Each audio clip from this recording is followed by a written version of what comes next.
Well, hello everybody. I'm Byron Lucas, And I'm Susie Lucas. and want to welcome you today. Thank you for joining us. Today we're going to be talking about the Intertestamental Period. That's the time between Malachi and Matthew. Which is about 400 years, which is a long time. It is a long time. Susie came up with a really good comparison. So why don't Well, you tell for 'em? me, I was thinking about 2020, and 400 years back is 1620, and that I was like ding ding ding ding ding from U.S. history back in the day. That is the year that the Pilgrims came over on the Mayflower. So it would be like God not speaking from the time of the Pilgrims until now. Mm-hmm. That's a huge gap in redemptive history. So He still spoke through His Word, but there's no new revelation. That's right. So the time of the prophets was the last period before this period, and then after this, then we have John the Baptist and Jesus and things of that nature. So we say that Malachi finished his ministry about 397 BC. That's when he was prophesying around that time. And from that point until we get into the New Testament, there is silence from God. So that's the period we're talking about. And this is really important because this period gives you clarity into what people were thinking in the New Testament when you begin reading it and you see the confrontations Jesus has with Pharisees and Sadducees and the temples and all of these different things, the synagogues and all of these things that come about during this time period. And it's really kind of important to know. It really sheds a lot of light on the New Testament. So we're going to spend a little time talking about it today, and I hope that when we finish today, you have a little more clarity and it helps you along your way. So if you're following along in the book with us, we're on page 118. I don't say and anymore because Brian says that's wrong. That's a decimal. So 118, not 118, but 118. That's right. And he is right about that. But we're on page 118 in our book, and we're going to look at point 2 right now. So the beginning of where this is, to give you some context about the time we're talking about. The northern kingdom was conquered by the Assyrians about 722 BC, and they were taken to captivity by the Assyrians. About 135 years later, the Babylonians come and conquer the southern kingdom, which is Judah and Jerusalem, and those folks are taken captive over to Babylon. So we have a remnant left behind, just kind of really the untouchables is what we had talked about from before. And so right after this, about 538 BC, the Persian Empire conquers Babylon, and they become the new ruler. And you'll remember that there was one in particular, Cyrus. Who God had predicted. Yes, we're going to talk about all this. Is really neat. But he ordered the Jews to return to rebuild their temple. And under Zerubbabel, if you remember Zerubbabel, a remnant returned. And 21 years later, the temple was completed about 515 BC. And then it was another, about 20 years? It was 12 years later from that point in 503 BC that Nehemiah came and rebuilt the walls of the city of Jerusalem. So that's kind of where that is. And then in our book, there's he wrote something down that I want to read to you. It says, "Such is the picture at the beginning of this period between Malachi and Matthew. The Jewish remnant back in Judah, temple and Jerusalem rebuilt, worship restored. But the great masses of the Jews remained in the land of their captivity. So most of the Jews stayed back in captivity, and the remnant came, and now they are worshiping again in the temple in Jerusalem." And they were given a choice to go back or to stay in the land of Babylon. And so most of them chose just to stay put because that was the easiest thing to do. That's right. And we read in Malachi a couple weeks ago where God says to Judah, he says, well, you think that following me is too hard. You think, and you just scoff at my commands kind of thing. And they did. And so the people who were, willing to work out their salvation with fear and trembling went back to Judah. And then and the rest of them just kind of stayed put, living in the lap of luxury, kind of doing whatever they want. Babylon was an easy place to live. It was. It was. So. And then when the Persians came, it was still easy. Mm-hmm. They were able to worship how they wanted to, and they had basically whatever they wanted. So we're going to move forward a little bit. Point 3 in your book shows you kind of a timeline of kind of the political background. It says like what's happening, how things change. So we know the Persian Empire came in about 538 BC and took over the area. And we're talking about like Babylon and then all the way over into Judah, what we'll say the Canaan land. They were then conquered by the Greeks in 333 BC. And if you'll remember from history, who was the great Greek leader? Alexander the Great. Alexander the Great. These are people that were that Daniel prophesied would be coming. This is the order. I'll have to tell. I've been reading that Josephus stuff, and there's pretty neat stuff to talk about, which we will later. So if you remember Alexander the Great, he ruled for like 10 years. In 10 years, he died. He was young. He's like 30. When he died, he had 4 generals that divided the kingdom. And so you had one kind of in the north, one kind of in the south, one kind of to the east, one kind of to the west of that. And in 323 BC, the ruler that he had placed down, or that was placed over the Egyptian area, began to rule that Canaan land, that area, so Egypt and Canaan. In our book, it says the Egyptian, and what that means is that ruler that was over the Egyptian area was the one that was in charge of that Of the Jews. Of the Jews. And again, they were conquered by the Greeks. This is going to be really important, by the way, which we'll talk about later. Then in 204 BC, this is a kind of a crazy period. The Syrians, which were the Greeks, were ruling this area too. It was north of Judah. They come down and they conquer that area into Egypt. And so now their ideology, still Greek, but their ideology now rules in the Judean area. So we have them in control. And this is rough. And it's really, this is rough, a rough time. But that leads to one of kind of the famous part in their history, of Jews' history, is the Maccabean time period. And that begins about 165 BC, and that's where the Jews basically have independence. They are ruled by themselves, for themselves, and by themselves. And they don't do that again until like 1945 or something. I think it's like 45. That. It's either 45 or 48. I can't remember when they become an independent nation again. That's right. The nation of Israel. It's in here. Is it in there? It is in here. I have to... Here, I'll look for it while you keep going. Yeah, that's cool. I know it's in here.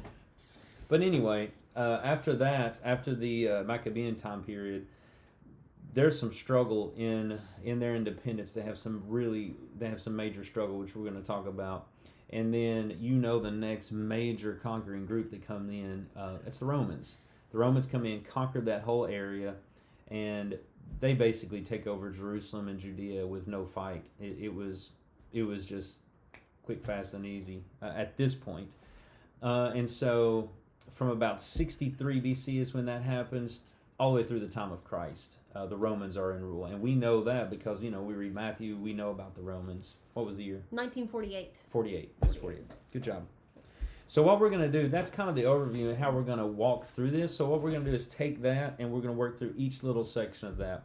So the Persian, the Greek, the Greeks through Egypt, the Greeks through Syria, the Maccabean time, and then the Roman rule. And that's what's going to lead us up into the New Testament. So we're going to try to do our best to get through this, and hopefully it makes sense. And if it doesn't, then Brian Pack is your man to ask for questions, because he understands this and studies this a lot and knows way more than we do. So if you have a question, then he's the guy you need to go to. Yes, please see Brian Pack. Thank you, Brian, in advance. Yeah. So we're going to talk about Persian rules. Some of these we're going to talk quickly through, and I'm using our book, which is an overview. So some of this is very quick. So hopefully it makes sense to you. So we're going to start with the Persian Empire. The Persian Empire took over the Babylonians, and the Persian rule lasted until we get to the Greeks. Now, really, we know a lot about this time period. So do you have anything to really add as far as the Persians go? No. The only thing that our book says that I think is interesting, just as far as understanding the New Testament goes, it says during this period, the rival worship of the Samaritans became established. Which we should talk about that a little bit. Oh, go ahead. Yep. That's the part. So whenever they set up like their own temple at where is it Mount Gerizim? Am I pulling that out of nowhere? I think it is Gerizim. I think that's right. So they set up their own temple and they worshipped there. And so later on in the New Testament, when you see Jesus talking to the Samaritan woman, she says, we worship here, and then you Jews say that you can only worship, in Jerusalem. Like, why is that? And then Jesus says, well, there's coming a time, and in fact, it's here now, when true worshipers will worship the Father in spirit and truth, right. And it doesn't matter where you worship. So that's why it's important to know that this is kind of when that started. It was during the Persian time. And what happened is the Assyrians resettled the northern kingdom with a hodgepodge of people. So some true Israelites who lived there came back, but they were intermingled with people from other races and other beliefs and other thoughts. And there was a hodgepodge of people living in the northern kingdom, and that's important. And that's why you have the Samaritan race that is created. And our book says it was from this people, the Samaritans, that Nehemiah, when he came back to build the wall, faced opposition on his way to Jerusalem. And so they were at odds starting way back then, and they're still at odds in the New Testament. And they're still two separate, kind of entities, aren't they? Yeah. Don't you still have those two separate things? Right. Anyway. So it is interesting. The Assyrians had a big influence on what happened there. They kind of separated themselves. Like true Jews were Jerusalem, and then the Samaritans were the northern kingdom. So then the Greeks come in, and we'll try to go quickly through this part. So when the Greeks come in, they take over, and we know if you check Daniel 7, 6, and then chapter 8, verses 1 through 7, and then 21 to 23, you're going to see this talked about. And Alexander the Great, he comes in, and this is a really interesting story I read in Josephus, you probably read it. He was coming to attack the Jews in Jerusalem because they had been loyal to the Persians, and they asked it, like, basically Alexander the Great said, you should pay me the monies you've been paying them. And they said, no, we've pledged our money to the Persians and we're going to pay them. And he said, well, when I get a chance, I'm going to destroy you, so I'm coming. Anyway, he beats everybody else, and he's coming to take over Jerusalem. And the priest at the time prayed to God and is like, God, help us. And he has a dream that night. And God tells him in this vision that he should wear his priestly garments, and everybody should dress. They should hang wreaths all over the city walls, and then they should walk out to meet Alexander the Great when he shows up. Here he comes. He does that. And one of the neat things in that story, and this is Josephus, the priest had a plate, I think it was on his head. He wore a head on his hat. It had the name of God on the top. And he walked out, and there was Alexander the Great coming. And Alexander basically stops the army, goes to him, and when he sees the name, he bows. And his army officers think something's wrong with him, something like he's crazy, he's losing his mind. And he says, no, I dreamed this. This was in my dream. This is the man that I dreamed about, and this is the name. And basically, you getting the book? Mm-hmm. And basically, he goes into the city, and they have they go through like Jewish rituals, and they sacrifice in the temple and all of those things, and he spares that city. He spares them. That's kind of a super condensed version. But that's how Alexander the Great ended up sparing Jerusalem and not destroying it like he said he was going to do. So he really, I don't know, he kind of had like a conversion experience, I guess, based on a dream that he had. So it's really an interesting story. So, so just because you keep referencing it, if any of you all are interested in picking up an interesting read, if you like history, if you don't like history, then it's not for you. It's probably not for you. I have a hard time. It goes through it super fast. But Josephus was a Jewish historian, and his big thing, the reason why I bought this book is because he talks about Christ in it, and he talks about him as like he affirms that that he was crucified, that that people followed him, that he was crucified, and that nobody knows where his body is. And people say that he rose from the dead, and some claim him to be the Messiah, which, coming from a Jewish historian, is huge. That's a huge admission. So, but his history of the Jewish people is the best one that you can find. It's, super comprehensive. This is a very condensed version of it.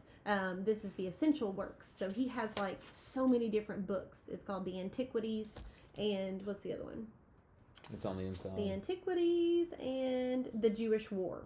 Mm-hmm. So this is an illustrated condensation of those two books. And so if you're interested in finding about kind of what the Jewish people, their history, then this is where you should go to it. It's good.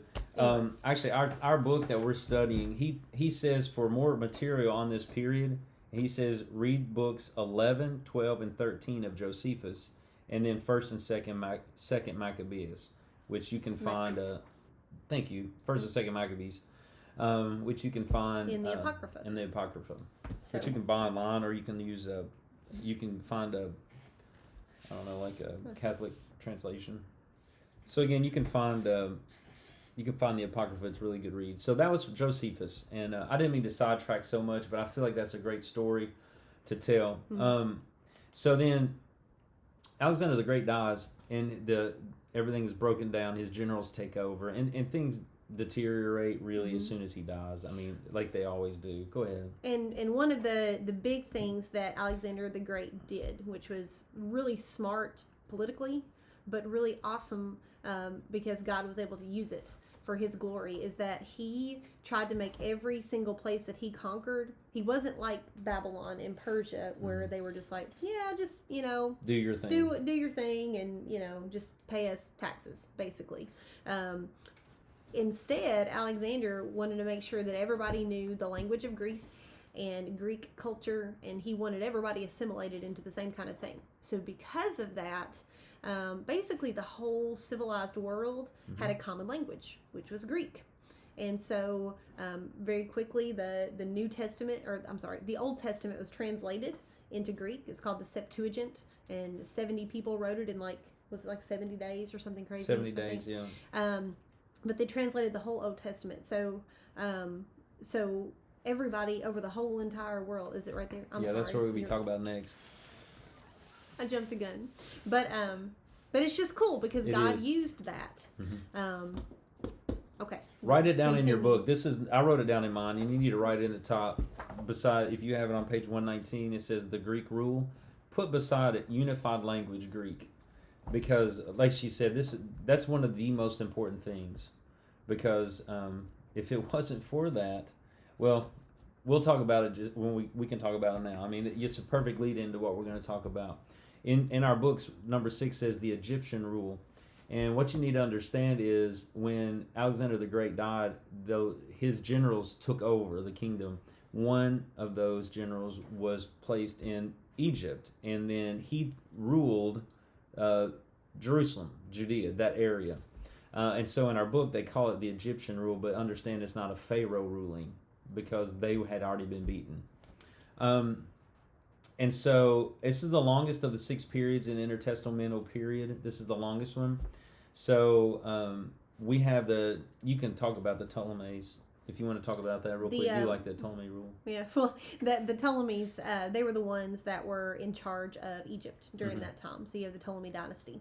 And we talked about that when we talked about the book of Daniel. And mm-hmm. it goes through, remember the ruler of the north did this, and the king of the south did this. And so that's what, this is what we're talking about. That's right here. So really interesting, and he points it out here. The second Ptolemy was Philadelphus. No, I said it wrong. Philadelphus, that was his name. And he's the founder of the Alexandrian Library. And that's really important because what Susie just talked about was the Septuagint. And what he wanted to do, what they wanted to do was they wanted to have all the books in the world there, as many books as they get their hands on. And so they started to find religious books as well, and they heard about the Jews and the books that they had. And so they asked, who was in charge there? can't remember, it was the high priest, whoever it was. They asked that high priest to send them the books with people who could translate it. And they sent 70 men. And those 70 men, it was 70 men. It was about 70 men. Yeah. And it took them 70 days to write the Septuagint. And that was put into the Alexandrian library. So it's a huge deal. You can see God at work in all of this. So his hand is in all of this. And they translated it from Hebrew to Greek. Now, the thing about it is everybody now knows Greek. That's a common language. So taking that Old Testament, as we call it, taking it from Hebrew to Greek, and then housing it in the library helped to sustain it and eventually gets to the rest of the world. So then you wanted to say this is in Josephus, and I thought this was just so neat. It talks about the Jewish books of the law, and it's Demetrius. That's who it was, Demetrius. Phalerum. He was in charge of the king's library of Ptolemy Soter. So he was in charge of that, and he wanted to collect all the books of the world if possible. So he went on to say that there were many books of law among the Jews. So books of law among the Jews, which were worth studying and adding to the king's library, but they were written in the Jewish language, he said, and ought to be translated into Greek for the library. So Ptolemy followed the advice, and he freed the Jews who had been brought captive into Egypt by Ptolemy Soter, who now numbered 120,000. And then it says the king ordered gold and precious stones as gifts for the high priest at Jerusalem. He sent a letter with these, telling the priest that he had set free all his countrymen who had been in bondage. So it says, the letter says, I've decided to have your law translated into Greek and deposited in my library. You will do well, therefore, to select from each tribe 6 men of good character. They should be mature, knowledgeable about the laws, and able to make an accurate translation. Eleazar, the high priest at the time, was delighted with the king's letter and his gifts. He gladly selected and sent him 70 educated men out of the 12 tribes who carried with them to Alexandria the sacred books of the Jews. When the king heard that the elders had reached the city, he dismissed all other visitors and ordered that the 70 be brought into his presence at once. As the old men came in, he treated them with great respect and asked them many questions about their books. He also marveled at the way in which they were written, for they were in letters of gold on leather skins. Mm-hmm. They were joined together so perfectly that no one could tell where one membrane ended and the other began. I love that. I think that's so neat. They were not only were they instructive, but they were also beautiful, and God's word is that way. So you can go. It is 72 days. No, that's good. So it took him 72 days to translate the law, and it says the king was delighted when the laws were read to him, and was astonished at their depth and wisdom. He asked Demetrius why such admirable laws had never been mentioned by the poets or historians. Demetrius explained that no one dared to describe these laws because of their divine nature, and that some who attempted it had been afflicted by God. So, that's really cool neat stuff. So you can find some things in Josephus, I think, that are just so neat. They're neat. They're neat little details. So, and another thing, and this is something that's carried on, Palestine, this is the same area, was becoming a battleground between the Egyptian rulers and the Greeks and Syria, which is to the north. And they begin to fight over that area. And so what happens is in 175 BC, Antiochus Epiphanes, I don't know why I can't say that now all of a sudden, Antiochus Epiphanes comes to rule, and he's the Syrian side. Okay, so they win that, and actually they come down into Egypt and all that, but now they're in charge. And he is really important because he basically... You remember? Oh, well, that's true. We talked about him. We did, yeah. He was the one, he kind of prefigures the Antichrist. That's right. Of Revelation. So he's the worst thing the Jews have seen. That's right. To this point. And probably the worst thing they will see until the end. So he basically tries to get rid of all of the Jews. He tries to just destroy them. And one of the things that he does is he desecrates the temple. He goes in and he rips out all of the stuff that has anything to do with Yahweh, and he sacrifices pigs on the altar. he puts a Roman and Greek not Roman gods because Rome hasn't started yet, but Greek gods all over the temple, and he desecrates it. This leads to, I can't think of, I always want to say Matthew because it's my middle name, but Mattathias, who was the high priest at the time, and this quickly goes right into the Maccabean period, but Mattathias at the time was the high priest, and when they come in to sacrifice this pig, he has none of it, and he kills a man, and he kills the Jew that was with him. He calls him like an impish Jew. You can read that in Josephus too. He talks about it. It's in the Jewish history, but he kills him, and this starts the revolt because basically they're sick of this. They're sick of their temple being desecrated. They're sick of the Syrian rule, and this starts the revolt.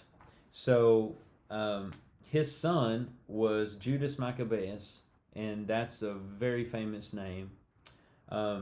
Judas is the one who restored the temple, and Orthodox services were reinstated. So they reinstate the temple to what it's supposed to be. It's really important to understand that. And this is what starts this. Now, they continue to fight the Syrians. They continue to fight to their area, and Judas Maccabeus dies. His brother Jonathan becomes the leader, and then he dies, and there's all this civil unrest, and some things begin to happen, and this leads me. We're going to talk about this in a little bit with the Roman rule, and we're going to get to that. But what comes out of this later? So they are independent. It's an independent Israel state, and they're independent for about 100 years. And they're strong at first, but then, like most things, politics start weighing in. There's a little bit of fighting in between two different groups of people. Then the Romans come in, and you know that they were mighty, and they destroyed everything and everybody. They take over Jerusalem and Judean areas. So the Greeks are out, and Rome is in. Are you going to talk about the Hasmonean line? Yeah, let's talk about it right now. I thought about talking about it later, but why don't we go ahead and do it now? Well, this is point 8 in your book. This becomes important in the New Testament because the Maccabees under Jonathan, which was... Oh, okay, I'm sorry. But we can... You want to do it then? Let's talk about it now. Okay. So the Hasmoneans were the line of the Maccabees under the son Jonathan. So Mattathias, his son Jonathan, when he became leader, he decided that they combined the kings and the priests into one person. So they were king and priest. So they were king and priest. They were called the Hasmoneans, and that's going to be really important later on because the Sadducees in Jesus' day, they think that's fine, but the Pharisees have altogether something different to say about it. They say, no, the kings are from the line of David and the priests are from the line of Aaron. They are two very distinct lines of people, two very distinct tribes. And when the Maccabees put those two together, they said, no, that's wrong. So when I was talking about that clash between the politics, that's the clash that we're talking about.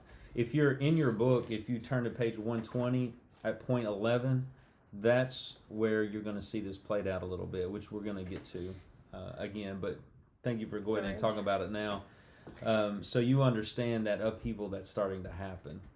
And it was the Maccabees who decided to do that. Who is going to be priest and king, by the way? Jesus. Jesus is. Jesus is priest and king. So let's talk about Roman rule. Roman rule, it ends up being very, very positive for the Jews in some ways. In other ways, not so much. So Judah becomes part of the Roman Empire. And when the Maccabean line ended, Antipater was appointed over Judea by Julius Caesar in 47 BC. Antipater appointed Herod, his son, governor of Galilee. Herod was appointed over Galilee. You recognize that name. He was appointed king of the Jews by Rome in 40 BC. Our book goes in and talks about him. It says he murdered almost all of his own family, including his wife and sons. He was terrible. And this was the Herod the Great, who was king when our Lord was born. So if he killed his wife and sons, I just read terrible. it was nothing to him to kill all the Hebrew boys. I Yeah. mean, he had no respect for human life whatsoever. Yeah. So hopefully you can see that connection now. Now, why I say this is good and bad. What's good is we have this. I'm gonna look in here, Pax Romana, which is the Roman peace. And with Roman peace, then Jews are able to worship the way that they want. Now, this is bad because now you're going to start to see all these synagogues coming into play, and we're going to talk a little bit about that maybe in a little bit. So, point 10 is the next thing I want to talk about. And the Jews actually had their own ruling body. They did. We're going to talk about that right now. So, you're exactly right. Okay. I get ahead of myself. I always like to follow the points. Sorry, I'm not a follower of So anyway, hopefully that helps you understand like that timeline of what's going on.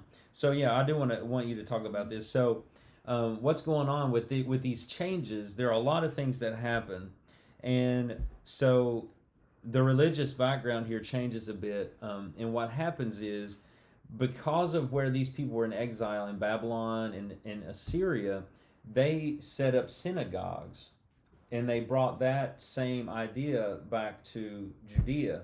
And now we have the temple, right? They restored the temple. But you'll notice when Jesus comes around, there are these synagogues, and he's in the synagogue, and you hear this word synagogue all the time. That was a practice that they learned when they were in captivity. And basically, it's people would come in and they would basically preach. That was the place where they would preach and they would talk. It was a synagogue. It wasn't the temple. In no way was it the temple, but they were synagogues that people would go to. That's one thing that happened. Go ahead. One thing that I've just been thinking about, just the distinction of that. Like in my mind, I guess I've always thought as the temple being like, or the church being kind of the modern day temple, and it kind of is, and it kind of isn't. Right. The church is really the modern day synagogue. Right. Where the law is discussed and the Bible's discussed and there's fellowship and things like that. The temple was the dwelling place of God, and in the New Testament, we are God's temple. It's our heart. It's the sign language thing. The heart. It's the heart. So I guess that's just something in my brain that I had I had made a connection, a parallel there that is not really a parallel. There's anyway. So again, Susie mentioned this, and I'm glad you talked about that. That's really important for all of us, I think, to understand. I think it helps in this quarantine time to understand that as well, when we're not able to meet in our church buildings. But anyway, so there are new groups that she just talked about: scribes, Pharisees, Sadducees, and the new institutions of the synagogue and the Sanhedrin. And we'll talk about the Sanhedrin. Do you want to talk about them right now, the ruling body, Sanhedrin? Yeah, I mean, that we see that in Jesus' day. The Sanhedrin were the ones that ruled on Jewish law. So kind of, same thing back in the days of Moses, when like they would go to Moses or go to the people that he appointed, to figure out, hey, such and such did this to me, that's wrong. And so then Moses would rule. Sanhedrin was doing that. They were ruling on Jewish matters of the law. And so Jesus is first in the middle of the night tried by the Sanhedrin. And then they tell Rome that, that he is an enemy of Rome too. Right. So then he's crucified. So the fault doesn't really lie with Rome. The fault really lies with the Sanhedrin as far as the crucifixion of Jesus. They are the ones that found him guilty. So anyway, I think that's kind of important to note. And then you'll also notice that on point 10 in the book, it talks about the oral law. So there was an oral law that was going on, and they wrote down this oral law, and you'll hear Jesus say, "You heard that it is said, but I say unto you." And he's referring to the scriptures as it is, like if he says it is written. So we also see political battle here, because the early writings, the Pentateuch, that was written. That's what we have. the stuff that kind of came, Scripture. that was Scripture. The stuff that came after that, they bickered back and forth on that stuff. And that was the Talmud. The Talmud, which was an oral law that was written down. Right. And so Jesus said, you've heard it said, you've heard this oral law, but I'm telling you, it's written. This is what God says. That's right. So people were concerned with what everybody else was saying, but Jesus said, "No, wait, though. But what does God say?" So hopefully that clarifies that point 10. I don't know if I just made it worse for you or if I made it clearer. I guess we'll see. If you turn over to page 120, we're getting close to finishing on this. I think this goes into more detail about those different groups of people. So the Pharisees, again, they come out because they were the ones who did not agree with the king being king and priest. And they believed that the king had to be from the line of David and the priest had to be from the line of Aaron, which I think they're right. Yes, but because they held to the law. That's right. It's like whatever's written, that's what I'm going by. And so Paul was a Pharisee. That's right. Right, and so that's why he's such a stickler for every single thing. The Sadducees, basically, they went with this oral law, the oral law. So they kind of discussed, and I feel like it changed based on what people were feeling, right? The Pharisees were the ones that held on to the oral law. So they not only they added that's to right. it. They believed in the Bible. The Torah. I know what I was saying. The Torah. That's what I was talking about. But the Sadducees weren't that. Yes, but they also believed in the oral law. The Sadducees, they agreed with what was written down in the Pentateuch, in the Torah. They thought that was fine, but this oral law, they weren't agreeing with. No, they also didn't believe in angels, immortality, the resurrection from the dead, all of those things. Think about Jesus and talking with Sadducees. They didn't believe in any of that. And here he comes onto the scene, right? Mm-hmm. So keep that in mind. Understanding where the Pharisees are coming from, understanding where the Sadducees are coming from. And the name Pharisees means separatists, and Sadducees means righteous ones. So you can think about that as well. The scribes. Now scribes, we can talk just a little bit about the scribes, but scribes are typically that. They wrote stuff down. That's what they were initially. They developed scribes back when they were in Babylon, because that would have been something they did in that time. And so these were people that would have they would have written down scriptures, they would have expanded on it, they would have held on to the teachings, and they also became very distinguished in the nation of Israel because they were writing down all of the stuff, and they would have known all of the stuff. So that's why scribes were important. Now you'll see, I think Pharisees and Sadducees and scribes are all kind of looped together in the New Testament. But there's 3 different people. Yeah, they're 3 different groups. Sects, really. They different things, but they're all kind of grouped together sometimes in the Bible. But understanding that they did not fit well together at all. They all felt differently. But they all didn't like Jesus. They all definitely didn't like Jesus because he was a Galilean, which was a strike against him, and he was against everything the Sadducees were about because he obviously believed in angels and immortality and all of the resurrection from the dead.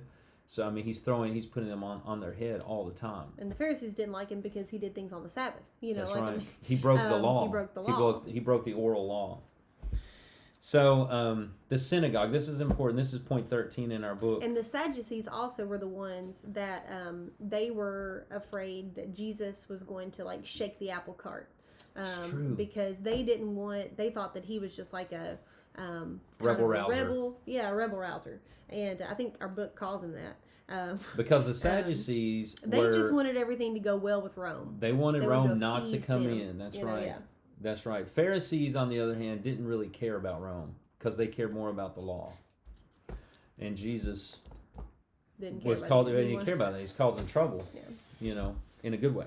So the synagogue, it was congregational and not priestly. That's something I underlined in here that I think we need to know. We talked about it already, but it was congregational and not priestly, and that's the difference in the synagogue and the temple. There was one temple, and that's where God dwelled with His people. Synagogue was not it. So remember that. And I thought it was cool. I also underlined it says the titles given to the New Testament church leaders of elder, bishop, deacon are all carried over from the synagogue. They had things like that in the synagogue. So I think that that's neat. And now we continuity. do. Yeah. And now we do from that synagogue. The Sanhedrin, this is the important one. We've talked a little bit about it. The Sanhedrin was made up of the high priest, 24 chief priests, 24 elders, which were like elders of the people, and 22 scribes who interpreted the law in both religious and civil matters. That made a total of 71 members of the Sanhedrin.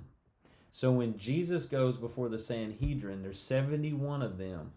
The high priest, chief priests, which are there 24, 24 elders of the people, 22 scribes. That's what made up that group. And so you can think through that. The word Sanhedrin in Greek, I think, is council, right? So that's interesting. Okay, so Susie mentioned it before, but Jesus went to the Sanhedrin first. They are the ones who, like she said, who condemned him to die. Then they pushed him over to Rome, and Rome was like, whatever. And that's how it came to pass. That's whenever they say, the blood is on your hands and all that kind of stuff, it is said. And our book says, is there a more tragic verse in the history of Israel than Matthew 26:59? Look that up, Matthew 26:59. Look at it right now if you can. So you can pause it. We'll pause it and look it up. Because you need to underline this. This is, it's heavy. It says, the chief priests and the whole Sanhedrin were looking for false evidence against Jesus so that they could put him to death. And I wrote, out to the side, they were looking for false evidence because they couldn't find any true evidence. They were looking for people that would lie. Yep. And would give false testimony about Jesus so that they could put him to death. And how terrible, how sad. But through that, he's able to save the world. It's so interesting there. I hope that makes sense to all of you. I hope that's helpful. In your Bible, and a lot of Bibles, there's something you can read. If you have any type of study Bible, they'll put some of this stuff in that. Read this out of our book. I think it's going to be really helpful to you to understand. It gives you that understanding of what happened in the time, and then a little understanding about what people were thinking when Jesus would comes onto the scene, like where they were and all of this. And I think that's all that we have on this section. I'm really excited because we're about to start the New Testament. Our next Sunday, you're going to be seeing the introduction to the Gospels, New Testament. Then we're going to start Matthew. So you all are awesome. Thank you so much for your time, and I hope you all have a wonderful day. We'll see you soon. Bye. Bye.